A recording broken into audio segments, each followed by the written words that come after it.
எல்லோருக்கும் வணக்கம்.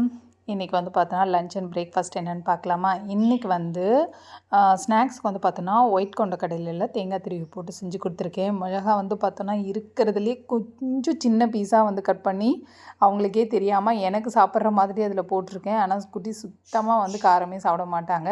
இது வந்து மணத்தக்காளி கீரை, அதில் வந்து பாசிப்பருப்பு போட்டு தேங்காய் திருவி போட்டு அதுவும் வந்து செஞ்சு சாப்பாட்டில் வந்து மிக்ஸ் பண்ணி கொடுத்துருவேன். இன்னும் கொஞ்சம் எக்ஸஸாக வந்து பார்த்தோன்னா பாசிப்பருப்பு இருந்தது. சரி ஈவினிங்கை போல் இதில் வந்து பாயாசம் பண்ணிக்கலான்னு அதை எடுத்து அப்படியே ஃப்ரிட்ஜில் வந்து வச்சுட்டேன். இது வந்து காலையிலக்கு கூழ் வந்து கம்பு கூழ் இருக்கு இல்லையா, அது வந்து செஞ்சுருக்கேன். எங்கள் வீட்டில் எல்லாருக்குமே கூழ்னால் ஃபேவரட். அது கம்பாக இருக்கட்டும் ராகியாக இருக்கட்டும். ஸோ அதுக்காக வந்து ரெடி பண்ணியிருந்தேன். இதில் லைட்டாக வந்து நம்ம வெல்லம் கடிச்சு கூழ் குடிச்சோன்னா அவ்வளோ ஒரு டேஸ்ட்டாக இருக்கும்.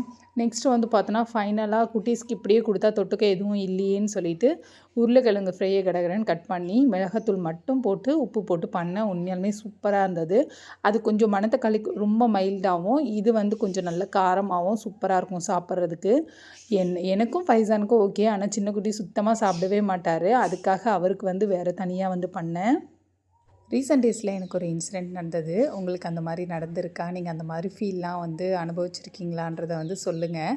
என்ன அப்படின்னு பார்த்தீங்கன்னா, ஒரு குரூப்பாக வந்து கொஞ்சம் வெளியே போயிருந்தோமா, அந்த இடத்துல வந்து என்கிட்ட வந்து சுத்தமாக மணி இல்லை அப்படின்னா கேஷாக வந்து கையில் இல்லை, ஆனால் அக்கௌண்ட்டில் இருந்தது. ஸோ இது வந்து அந்த டைமில் வந்து நம்ம எப்படி சொல்கிறது, கேஷாக தான் அந்த இடத்துல நம்ம கொடுக்க வேண்டிய ஒரு சுச்சுவேஷன் இருந்தது. நான் யார்கிட்டயும் கேட்கலாம் கிடையாது. எனக்கு இந்த மாதிரி கொடுக்கணும், எனக்கும் அது வாங்கணும் போல் இருக்குது அந்த பொருள் அப்படின்னு சொல்லிட்டு. ஆனால் என்கிட்ட அக்கௌண்ட்டில் தான் இருக்குது, கையில் கேஷ் இல்லைன்ட்டு என் வாயை திறந்து நான் சொல்கிறேன். ஆனால் அவங்கக்கிட்ட இருந்தவங்க கூட அவங்கக்கிட்ட வாங்கிட்டு அந்த திங்ஸை வாங்கிட்டு அந்த சேஞ்ச் வாங்கி பர்ஸில் வச்சாங்களே தவிர, ஓகேங்க நான் உங்களுக்காக வந்து இந்த மணியை வந்து பே பண்ணிடுறேன், நீங்கள் வந்து எனக்கு அக்கௌண்ட்டில் அனுப்பிச்சிருங்க. எப்படி நம்ம கொடுக்காம இருக்க போகிறதில்ல, ஆமாம் தானே? யாரோ ஒருத்தவங்க, அது எப்படியா இருந்தாலும் சரி, வீட்டில் ஒரு ரிலேஷனாக இருந்தாலுமே நம்ம கொடுத்துட்றோம். அதுதான் இது இப்போ இருக்கிறதுல.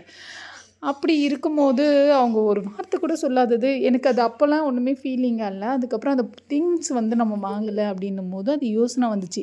அவங்க வந்து நம்மளுக்கு கொடுத்துருக்கலாம்ல, நம்ம வந்து அவங்களுக்கு அக்கௌண்ட்டில் பே பண்ணியிருக்கலாம்ல அப்படின்ற மாதிரி. இதுக்கு கூட யோசிக்கிற மக்கள் இருக்காங்க. கொஞ்சம் கூட அந்த எப்படி அந்த மாதிரி நான்லாம் அப்படி கிடையாதுங்க. சீரியஸாக நீங்கள் எனக்கு ரிட்டர்ன் வந்து நீங்கள் கேஷே பே பண்ணலனாலும் பரவாயில்ல, ஒரு 30 ருப்பீஸில் வந்து ஒன்றுமே ஆக போகிறது கிடையாது. நான் கண்டிப்பாக அதை வந்து நான் கொடுத்து பரவாயில்ல வச்சுக்கோங்க அப்படின்னு சொல்லி கொடு. நம்ம தான் இந்த உலகத்தில் பேக்காக வந்து இருக்கிறோமோ, எதுவுமே தெரியாமல் இருக்கிறோமோ அப்படின்லாம் எனக்கு தோணுது. ஆனால் இப்படி இருக்கிறவங்களுக்கு தான் கடவுள் வந்து திரும்ப திரும்ப சோதனை கொடுத்துக்கிட்டே இருக்காரு. ஆனால் அப்போ தான் ஒரு சில விஷயங்கள்லாம் வெளியே போயிட்டு மற்றவங்களோட நம்ம சேர்ந்து இருக்கும்போது தான் வந்து தெரியுது இதெல்லாம். என்னால் அந்த ஒரு இன்சிடெண்ட் மறக்கவே முடியாது. ஆனால் இப்படி நடந்தது, நம்ம அவங்கள மாதிரி இருக்கணுன்றது மட்டும் என் மைண்டில் எப்போவுமே வரவே வராது.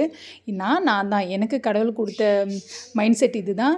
இப்படி தான் எனக்கு வந்து இருக்கிறதும் எனக்கு பிடிக்கும். 30 ரூபாயில் நம்ம ஒன்றுத்தையும் வந்து சாதிச்சிட போகிறது கிடையாது. இப்படியும் மக்கள்லாம் இருக்காங்க அப்படின்னும்போது அவங்களெலாம் எந்த லிஸ்ட்டில் சேர்க்குறதுனே எனக்கு தெரியல. ஓ மை காட் அப்படின்ற மாதிரி தான் இருந்தது. வேறு ஒன்றும் இல்லை. இதை தான் உங்களோட வந்து ஷேர் பண்ணணுன்னு சொல்லிட்டு நினச்சேன். நெக்ஸ்ட்டு வந்து பார்த்தோன்னா குட்டீஸ்க்கு வந்து லன்ச்லாம் வந்து பேக் பண்ணுறேன். 2 பேருக்கும் தனித்தனியாக வந்து பேக் பண்ணுறேன். அப்புறம் காலையில் வந்து மாவே இல்லையா, உப்புமாவும் இவங்களுக்கு பிடிக்காது அப்படின்னு சொல்லிட்டு இவங்களுக்கு மணத்தக்காளி இருந்தது இல்லையா, மிக்ஸ் பண்ணது இல்லையா, அவங்களுக்கே காலையில் கொடுத்துட்டேன். காலையில் சாப்பாடு சாப்பிட்றதுக்கு அவங்களுக்கு கொஞ்சம் கடுப்பாக தான் இருந்தது போல். பரவாயில்ல, கூழ் வேறு குடிச்சிருந்தாங்களா, கொஞ்சமாக தான் சாப்பிட்டாங்க. அப்புறம் நானும் இங்கேருந்து அங்கே கொண்டு போய் விட்டுட்டு வர்றதுக்கு எனக்கு கொஞ்சம் தெம்பு வேணும்னு சொல்லிட்டு நானும் கொஞ்சம் வந்து கூழ் வந்து குடிச்சிட்டு இருந்தேன். உண்மையாலுமே சொல்கிறேன், கம்பு கூழ் கொரகொரப்பாக அரைச்சிட்டு நம்ம அதை கூழ் ஊற்றி வெதுவெதுப்பான சூட்டில் குடிக்கும்போது இருக்கும் பாருங்கள் ஒரு ஃபீலு, அதுதான் சொர்க்கம் அப்படின்ற மாதிரி இருக்கும். பிரியாணிலாம் தோற்றே போயிடுங்க, அந்த மாதிரி தான் இருந்தது. ஸோ இதெல்லாம் பண்ணிவிட்டு பெரியவருக்கு மட்டும் வந்து பார்த்தோன்னா உருளைக்கிழங்கு வந்து பேக் பண்ணேன். சின்னவருக்கு வந்து வத்தல் வந்து பொரித்து கொடுத்துட்டேன். அவனுக்கு வந்து சரி வெறுமனையும் சாப்பிட மாட்டான். அந்த மணத்தக்காளி கொஞ்சம் கசப்பாக இருக்கும் இல்லையா, அது கொஞ்சம் உள்ளே போகணும், கண்டிப்பாக அது சாப்பிட்ணுன்னா இதை கொஞ்சம் நம்ம டேலி பண்ணணும்னு சொல்லிட்டு தான் அவன் வத்தல் கேட்டான்னு சொல்லிட்டு அவனுக்கு வந்து வத்தல் பொரித்து கொடுத்துட்டேன். எனக்கு ஒரு விஷயம் மட்டும் தெரியலங்க. எனக்கு ரொம்ப பிடிச்ச ஒரு விஷயம் இந்த மாதிரி வீடியோ எடுத்து அதை எடிட் பண்ணி போடுறது. ஆனாலும் அதில் வந்து நம்மளுக்கு ரீச்சே இல்லை, அதில் வந்து நம்ம சக்ஸஸே ஆகலை அப்படின்னும்போது நான் வந்து கிட்டத்தட்ட ஒரு 2.5 இயர்ஸாக அந்த சேனல் வச்சுருக்கேன். ஆனால் என்னோடய மிஸ்டேக் என்ன அப்படின்னு பார்த்தீங்கன்னா, நான் கண்டினியூவாக வந்து வீடியோ போடவே இல்லை. அதுதான் என்னோடய மிஸ்டேக். என்ன அப்படின்னா, கொஞ்சம் நம்மளுக்கு வியூஸாக இருக்கட்டும், லைக்ஸாக இருக்கட்டும், கொஞ்சம் இன்க்ரீஸ் ஆச்சுன்னா அதில் நம்மளுக்கு ஒரு மோட்டிவாக இருக்கும், ஒரு எனர்ஜியாக இருக்கும். ஆனால் வந்து நம்மளுக்கு அப்படியே தான் நம்ம இருக்கோம் அப்படின்னும்போது நம்ம என்ன மிஸ்டேக் பண்ணுறோம், நம்ம கரெக்டாக தானே போடுறோம். நான் ரெஃபரன்ஸ்க்கு நிறைய சேனல் பார்ப்பேன். நானாக தான் ஓனாக தான் போடுவேன் அப்படின்னு சொல்லிட்டு பெருமையெல்லாம் சொல்லிக்க மாட்டேன். கண்டிப்பாக ஒருத்தரை பார்த்து தான் ஒருத்தர் எல்லாமே கற்றுக்குறோம். பிறந்ததுலேருந்தே அப்படி தான். ஸோ அந்த மாதிரி நிறைய சேனல்ஸ் வந்து ரெஃபரன்ஸ்க்கு பார்ப்பேன். ஸோ அதில் எனக்கு எது பிடிச்சிருக்கோ ஸோ அந்த மாதிரி அதில் கொஞ்சம் நம்ம டிஃப்ரெண்ட்டாக நம்ம ஓன் ஸ்டைலில் கொஞ்சம் போடணும்னு நினைப்பேன்.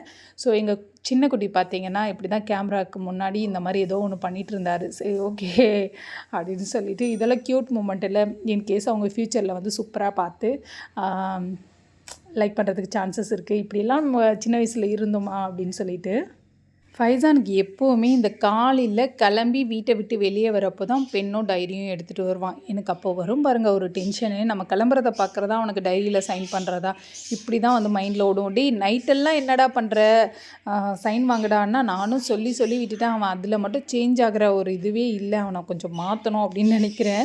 நைட்லேயே கொஞ்சம் சைன் வாங்கி வச்சுக்கோப்பான்னா அது வாங்கவே மாட்டான். அதுக்கப்புறம் பாருங்கள் டைம் ஆகிடுச்சு, நான் அறக்க பிறக்க கிளம்புறேன். ஸ்லோவாக உட்காந்து வந்து ஷூலாம் வந்து போட்டுட்ருக்காங்க. நான் வந்து கபோர்டு வந்து வாங்கினதே எதுக்காகனா இவங்களாம் வந்து ஷூ எடுத்து போட்டுக்கணும் தான். ஆனால் அதில் வச்சு எடுக்கிறதுக்கே இவங்க வந்து பயப்படுறாங்க. நம்ம ஏரியா அந்த மாதிரி ஏதாச்சும் வந்து உள்ளே வந்துடும் இருக்கும் அப்படின்னு சொல்லிட்டு சரின்னு சொல்லிட்டு நான் பார்த்தோன்னா இவங்க பண்ணுற டென்ஷனில் சைன் போடுறது ஷூ எடுத்து கொடுக்குறது இந்த டென்ஷனில் வண்டி சாவியே வந்து மறந்துட்டேன். சரி பைக் சாவியை எடுத்துகிட்டு மறுபடியும் வந்து க்ளோஸ் பண்ணி மறுபடியும் ஓப்பன் பண்ணி பண்ணுறதெல்லாம் பயங்கர டென்ஷன். வாங்க வாங்க போகலாம், கிளம்புங்க அப்படின்ட்டு எப்போ பாரு இந்த அறக்க பறக்க தான் ஓடுற மாதிரி இருக்குது. ஸோ அவ்வளோதான், வீடியோட எண்டுக்கு வந்துட்டோம். குட்டீஸ் எல்லாம் ஸ்கூலில் விட்டுட்டு வந்ததுக்கப்புறம் வந்து பார்த்திங்கன்னா டிஃபனுக்கு மாவரைக்க ஸ்டார்ட் பண்ணிட்டேன். காலையிலே வந்து ஊற வச்சுட்டேன். ஒரு 1 நம்ம அரைச்சி வச்சிடணும். அதான் இப்போ இருக்கிற கிளைமேட்டுக்கு நெக்ஸ்ட் டே மார்னிங் ஊற்றுறதுக்கு நல்லா புளிச்சு வருது. ஸோ அதுக்காக தான்.